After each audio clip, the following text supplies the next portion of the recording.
زمین کے اوپر محنت کر رہا ہے، نہ سردی نہ گرمی نہ بارش، کوئی چیز دیکھ نہیں رہا، سب کا جواب ایک ہی ہے کہ میری زندگی کے اندر بہار آوے، میری زندگی کامیاب ہو۔ کسی کے جواب میں فرق نہیں، یہاں تک کہ ایک عورت سردی کے زمانے میں صبح سویرے اپنے بچے کو لے کر کھڑی رہتی ہے اسکول کے بس کا انتظار میں۔ اس ماں سے بھی جا کے پوچھو کہ ٹھنڈی کے اندر کیوں تم نے نیند خراب کی، بچے کی نیند خراب کی، تو اس ماں کا بھی ایک ہی جواب ہے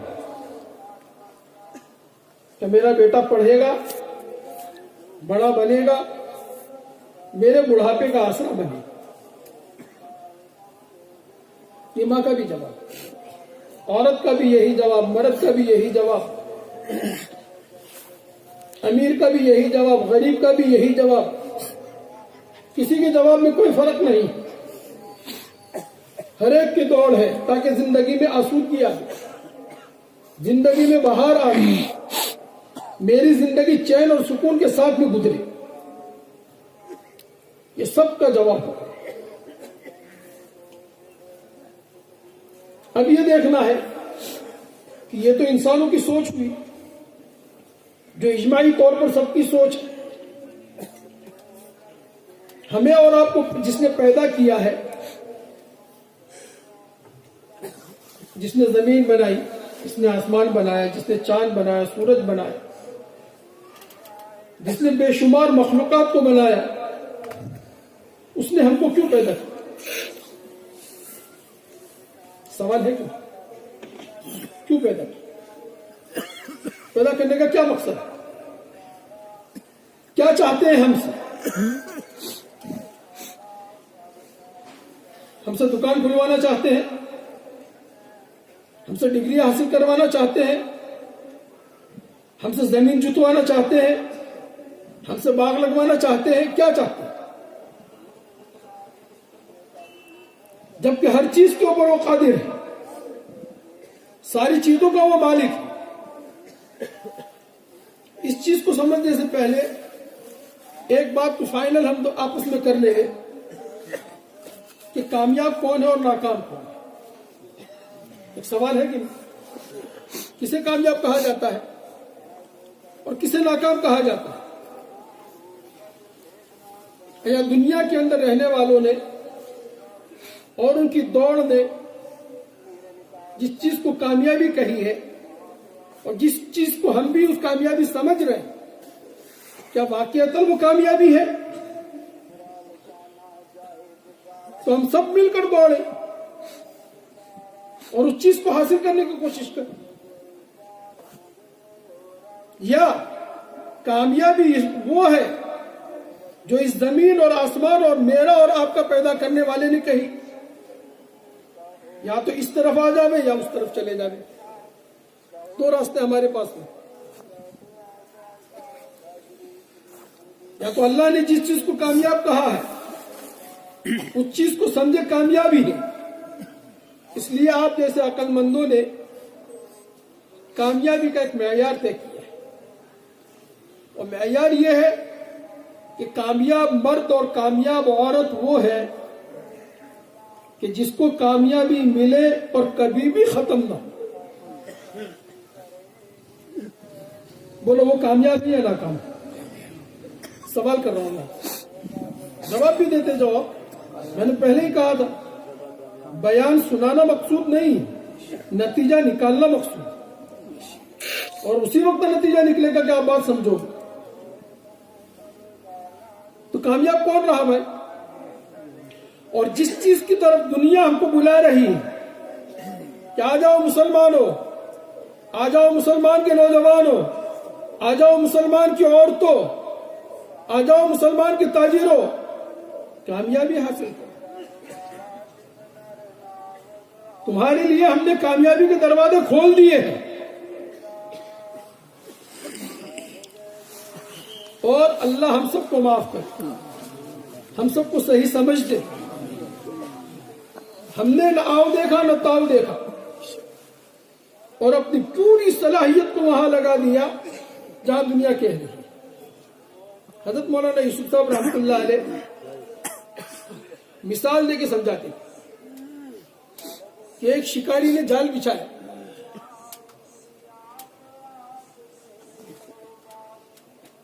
اور اس جال کے نیچے اس نے دانے ڈال دیے اور ٹھنڈا پانی رکھا۔ پرندے نے اوپر سے دیکھا کہ واہ رے واہ، میرے مزے کی ساری چیزیں ہیں، دانا بھی ہے، پانی بھی ہے، سایہ بھی ہے۔ پرندہ نیچے اتر گیا۔ جب اس نے اپنی ضرورت پوری کی اور ہلکا سا اپنے پنجے کو ہلایا تو پنجہ جال میں پھنس چکا، وہ پھڑپڑا رہا، اور جتنا پھڑپڑا رہا اتنا پرندہ اندر جا رہا۔ صحیح بات ہے، آپ لوگ پرندے پکڑتے ہو نا، یہی ترتیب ہے۔ مولانا نے فرمایا دنیا دار باطل نے جال بچھایا، جال بچھایا اور دعوت دی ہے لوگوں کو، سب کو دعوت دی ہے۔ عقل مند وہ ہے جو اس دعوت کو سمجھے اور اس کے انجام کو سمجھے۔ عقل مند وہ ہے، الکیس من دان نفسہ وعمل لما بعد الموت، یہ عقل مند ہے۔ لیکن جو آواز لگی کہ آ جاؤ، تو اس آ جاؤ کے اندر مسلمان بھی پھڑپڑا ہے۔ کیا مل رہی ہے؟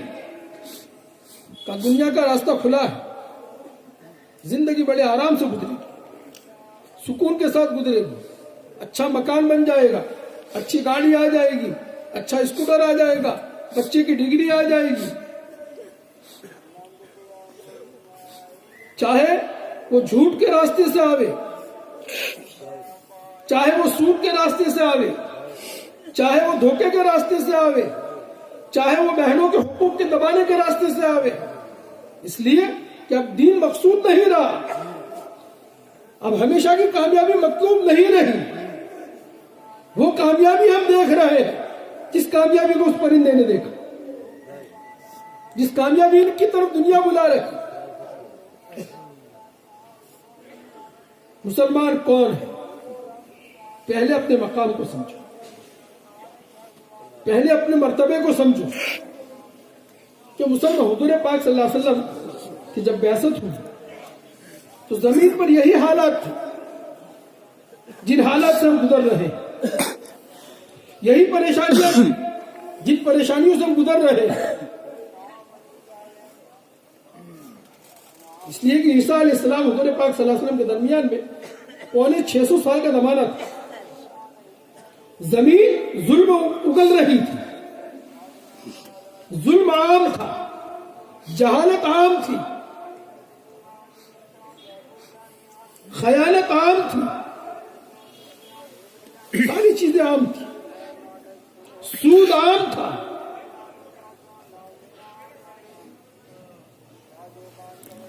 جب اللہ نے اپنے بندوں کی پریشانیوں کو دیکھا، اپنے بندوں کے تڑپنے کو دیکھا، تو اللہ نے رحم کی نگاہ ڈالی اور اپنے بندوں کے اوپر رحم کرنے کا ارادہ کیا۔ تو حضور پاک صلی اللہ علیہ وسلم کی بعثت ہوئی، اور جس وقت میں آپ دنیا کے اندر تشریف لائے ماں کے پیٹ سے، آپ نے 2 بڑے بڑے کام کیے، اور ان 2 کاموں کی بنیاد کے اوپر ساری دنیا کے بتقدوں کے اندر بوجھال آ گیا، ساری دنیا کی حکومتیں لرز گئی، شیاطین اپنی اپنی جگہ پر گھبرا گئے کہ کیا ہوا ہے۔ ابھی تو آپ آئے اور آپ کی آمد کے یہ معجزات ہیں، آپ آ رہے ہیں، ابھی آپ نے کام شروع نہیں کیا۔ اور معجزہ جو ہوتا ہے وہ دلیل نبوت ہوتا ہے، مقصد نبوت نہیں ہوتا۔ مقصد نبوت تو کچھ اور ہے۔ اور اس مسلمان نے مقصد نبوت کا کلمہ پڑھا ہے. صرف کلمہ میری زبان کا نہیں ہے.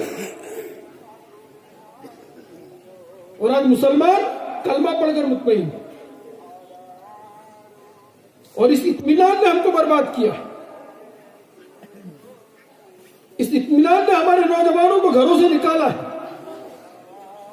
اس اطمینان نے ہمیں دنیا داری کی طرف دوڑایا ہے کہ میں مسلمان ہوں. میں مسلمان ہوں. لیکن مسلمان کو یہ نہیں معلوم کہ مسلمان کی کیا ذمہ داری ہے. مسلمان کو یہ نہیں معلوم کہ مسلمان کا زمین کے اوپر کیا مقام ہے. نہیں معلوم. پہلا کام کیا کیا؟ پہلا کام حضور پاک علیہ الصلوۃ والسلام نے اپنے والدہ محترمہ کے وطن سے آنے کے بعد تشہد کی انگلی کو آسمان کی طرف اٹھایا، شہادت کی، اور ساری دنیا کو چیلنج کیا اور یہ کہا کہ اب اس زمین کے اوپر سوائے اللہ کے اور کسی کی عبادت نہیں. اللہ ایک ہے، اللہ بڑے ہے. توحید کی دعوت دی. یہ مقصد نبوت ہے جو اشارے سے سمجھا رہے ہیں. دوسرے نمبر کے اوپر جو کام کیا وہ آپ نے آتے ہی سجدہ کیا اور سجدہ کر کے بتلا دیا کہ یہ عبدیت ہے. انی عبداللہ، میں اللہ کا بندہ ہوں. آج وہ بندگی ختم ہو گئی، بندگی ایک عادت بن گئی. اس لیے مسلمان کون ہے یہ مسلمان اچھی طریقے سے سمجھے. جس طرح دنیا کی دوسری قومیں، دنیا کے دوسرے مذاہب اپنے کمانے میں، اپنے کھانے میں، اپنے لباس میں، اپنے چہروں میں، اپنی شادیوں میں، اپنے معاشرے میں، اپنے معاملات میں آزاد ہے، اور اس آزادی کو دیکھ کر مسلمان بھی آزاد ہے. مسلمان بھی آزاد ہو گئے. اب مسلمان ہر اعتبار سے آزادی چاہتا ہے. ساری دنیا کی آواز اگر آزادی کی ہے تو اسلام کی آواز پابندی کی. اگر مسلمان ہے تو مسلمان آزاد نہیں ہو سکتا. یا ایھا الذین آمنوا اطیعوا اللہ واطیعوا الرسول، کہ اے ایمان والو اللہ اور اس کے رسول کی اطاعت کرو. اللہ اور اس کے رسول کے حکم کے احکامات یہ ہماری طرف متوجہ. مسلمان آزاد نہیں ہے، جبکہ ہمارے نبی نے صلی اللہ علیہ وسلم نے ہمیں زندگی گزارنے کا ایک طریقہ بتایا اور زندگی گزار کر بتلایا، تقریر کر کے نہیں بتلایا. زندگی گزار کر بتلایا. ہمارے نبی نے گھر میں داخل ہونے کا طریقہ بتلایا، گھر سے نکلنے کا طریقہ بتلایا، مسجد میں آنے کا طریقہ بتلایا، مسجد سے نکلنے کا طریقہ بتلایا، گلاس اٹھانے کا طریقہ بتلایا، پانی پینے کا طریقہ بتلایا، لقمہ اٹھانے کا طریقہ بتلایا، انگلی چاٹنے کا طریقہ بتلایا، کپڑے اتارنے کا طریقہ بتلایا، کپڑے پہننے کا طریقہ بتلایا، شادی کا طریقہ بتلایا، معاشرہ بتلایا، معاملات بتلائے، بچوں کے حقوق بتلائے، ماں باپ کے حقوق بتلائے، عورتوں کے حقوق بتلائے. اس نبی کا امتی یہ کہے گا کہ میں آزاد ہوں، اور اس آزادی نے آج امت مسلمہ کو برباد کیا. آج ہمارے گھر جو انگار بنے ہوئے ہیں، جو جہنم بنے ہوئے ہیں، آج ہمارا نوجوان جو ہمارے ہاتھوں سے نکل چکا ہے، ان ساری چیزوں کی بنیادی وجہ یہ قصور ان کا نہیں ہے. ہم نے ان لوگوں کو نہ اللہ بتلایا ہے نہ اللہ کا رسول بتلایا. ہمارا قصور.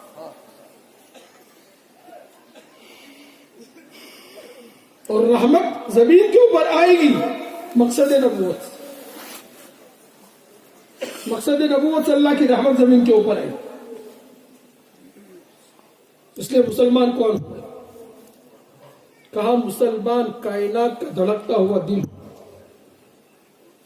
جو کائنات چل رہی ہے، یہ زمین کے اندر سے پھلوں کا نکلنا، یہ بادلوں سے بارش کا ہو رہا، یہ ماداؤں کا پیٹوں کے اندر بچوں کو پالنا، یہ تھنوں کے اندر سے دودھوں کا نکلنا، یہ ہواؤں کا چلنا، یہ سورج کا اور چاند کا وقت پر نکلنا، خدا کی قسم کسی اور کے لیے نہیں، میرے اور آپ کے لیے. اب دنیا خلقت لکم، کہ دنیا تمہارے لیے بنائی گئی ہے، تمہیں دنیا کے لیے نہیں بنایا. جس طرح دنیا کی دوسری قومیں دنیا کے پیچھے دوڑ رہی ہے، دنیا کے پیچھے تم کو دوڑنے کی ضرورت ہے. دنیا تمہارے پاس چل کر آئے گی، تمہاری مقدر کی مل کے رہے گی. یہ تو ذمہ داری اللہ کی ہے. اتنا بھی یقین ہمارے دل میں نہ رہا کہ اللہ رزاق ہے. ایک بالش پیٹ کو پالنے کے لیے بے شمار اللہ کے احکامات ٹوٹ رہے، بے شمار حضور پاک صلی اللہ علیہ وسلم کے طریقوں کے جنازے نکل رہے. آج ہمارے دل میں درد نہیں. میرے گھر کے اندر اللہ کا حکم ٹوٹ رہا ہے. یہی اولاد کل قیامت کے دن ماں باپ کا گریبان پکڑ کر حجت قائم کرے گی کہ اے اللہ، اگر ہم کو جہنم میں ڈالنا ہے پہلے ہمارے ماں باپ کو، اس لیے کہ تیرا حکم توڑتے رہے. نہ ماں کے سر میں درد ہوا، نہ باپ کے دل میں درد ہوا. جب کہ میں اسکول اور کالج نہیں آ جاتا تھا تو میرا باپ بے چین ہو جاتا تھا، میری ماں تڑپنے لگتی تھی، تیری ڈگری کا کیا ہوگا، تیرے فیوچر کا کیا ہوگا. یاد رکھنا، کامیابی کا دینا یہ اللہ کے ہاتھ میں ہے، ناکامی کا دینا یہ اللہ کے ہاتھ میں ہے، امن کا دینا یہ اللہ کے ہاتھ میں ہے، بیماری کا دینا یہ اللہ کے ہاتھ میں ہے، تندرستی کا دینا یہ اللہ کے ہاتھ میں ہے. اللہ کہہ رہے ہیں قل اللہم مالک الملک تؤتی الملک من تشاء وتنزع الملک ممن تشاء وتعز من تشاء وتذل من تشاء بیدک الخیر. کہ محمد صلی اللہ علیہ وسلم ساری دنیا کو بتلا دو کہ عزت اللہ کے ہاتھ میں ہے. وہ جسے چاہے عزت کے نقشوں میں دلیل کرے، وہ جسے چاہے ذلت کے نقشوں میں عزت دے، وہ جسے چاہے بیماری کے نقشوں میں حیات دے، وہ جسے چاہے حیات کے نقشوں میں بیماری دے. ہر چیز ہر منزل میں اس کی محتاج ہے، اور وہ کسی منزل میں کسی مخلوق کا محتاج ہے. ہر مخلوق ہر آن ہر گھڑی اس کی محتاج ہے. قل هو اللہ احد، اے محمد صلی اللہ علیہ وسلم کہہ دیجئے اللہ ایک، اللہ الصمد، اللہ بے نیاز. ایک سکھ مفسر نے سمد کا ترجمہ کیا، اور سمد کا ترجمہ کرتے وہ جھوم جاتے، مسلمان ہو گئے. قرآن کا تفسیر کی اس نے، سمد کی کیا تفسیر کی اس نے؟ کہا سمد اس کو کہتے ہیں کہ میرا رب نیرا دھار ہے، کسی کا محتاج نہیں. اتنی زبردست طاقت والا رب جس کا کلمہ ہم نے پڑھا ہے لا الہ الا اللہ محمد رسول اللہ. سب چیز اس کے ہاتھ میں ہے. پھر اس زمین کے اوپر سب سے زیادہ پریشان آج مسلمان، آج مسلمان ہے. پریشانی کیوں آئی؟ سوال ہے کہ جب سب کچھ اللہ کے ہاتھ میں، وہ جو چاہتا ہے ویسا ہوتا ہے، بغیر اس کی چاہت کے کوئی بھی چیز زمین پر نہیں ہو سکتی. وہ جسے چاہتا ہے ہاتھ پکڑ کر حکومت پر بٹھاتا ہے، وہ جسے چاہتا ہے کان پکڑ کر حکومت سے نیچے اتارتا ہے. ساری چیزیں اس کے قبضہ قدرت میں. پہ ہمارے اوپر حالات کیوں؟ ہماری عورتوں میں بغاوت کیوں؟ ہمارے کاروبار میں نقصان کیوں؟ ہمارے نوجوانوں میں آوارگی کیوں؟ اللہ اس کا جواب دے گا. ما یفعل اللہ بعذابکم، اے میرے بندو، میں نے زمین پر تم کو اس لیے نہیں بھیجا کہ تم کو بیماریوں میں ڈالوں، تم کو جنگوں کے اندر ڈالوں، تم کو خون خرابہ کے اندر ڈالوں، تم کو فتنوں کے اندر ڈالوں، تم کو آزمائشوں کے اندر ڈالوں. ما یفعل اللہ بعذابکم ان شکرتم وآمنتم، اگر تم شکر کرنے والے ہو اور ایمان والے ہو. اس سارے حالات پھر آپ کے سامنے رکھے. اب اس کا جواب ہم کو دیکھنا ہے، اور اس کا جواب کون دے گا؟ کوئی نبی تو آئے گا نہیں. نبی جی آ گئے، خاتم الانبیاء ہو گئے، آپ کے بعد قیامت کا کوئی نبی نہیں.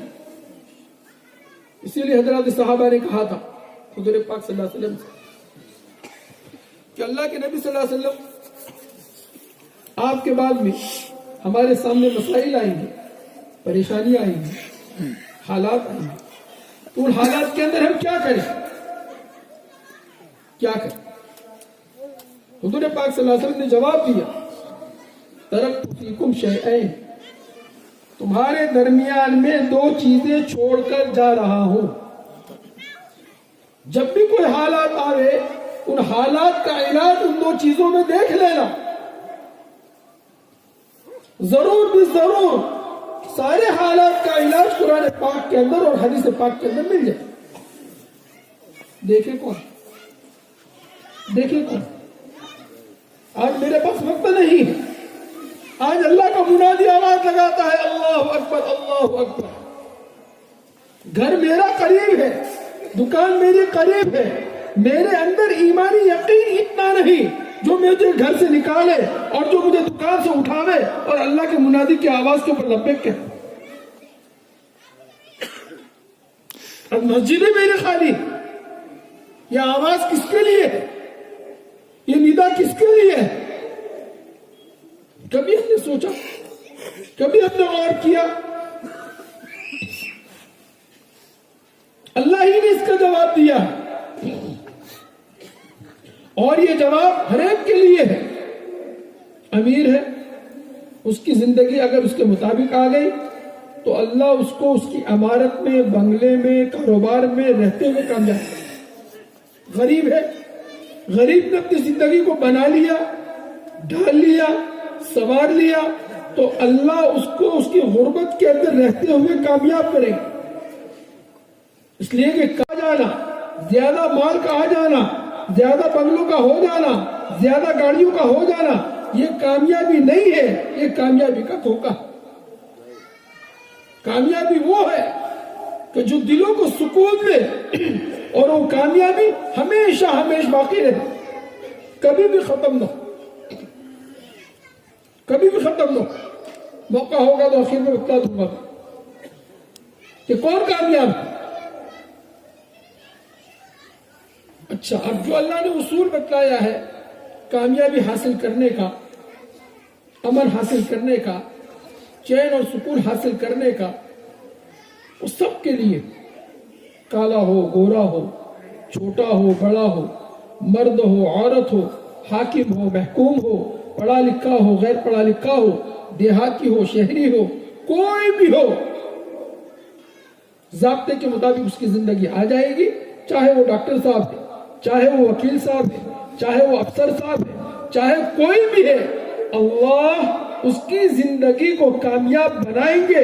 اور یہ اللہ کا وعدہ ہے، اور جو اللہ وعدہ کرتے ہیں اللہ اس کے خلاف نہیں کرتے. اور جو اللہ کا اصول ہے وہ ہر ایک کے لیے ہے. وَلَن تَجِدَ لِسُنَّةِ اللَّهِ تَبْدِيلًا وَلَن تَجِدَ لِسُنَّةِ اللَّهِ تَحْوِيلًا. تو جو اصول اللہ نے بنایا ہے وہ ہر ایک کے لیے ہے. کالج میں لڑکا پڑھ رہا ہے، اس نے اپنی زندگی کو سنوار دیا، اپنی زندگی کو بنا دیا، تو کالج میں پڑھتے ہوئے اس کو کامیاب کرے. اس کا مطلب یہ نہیں کہ بچوں کو کالج چھڑوا دو، کہ تبلیغ والے کہتے ہیں کالج چھڑوا دو.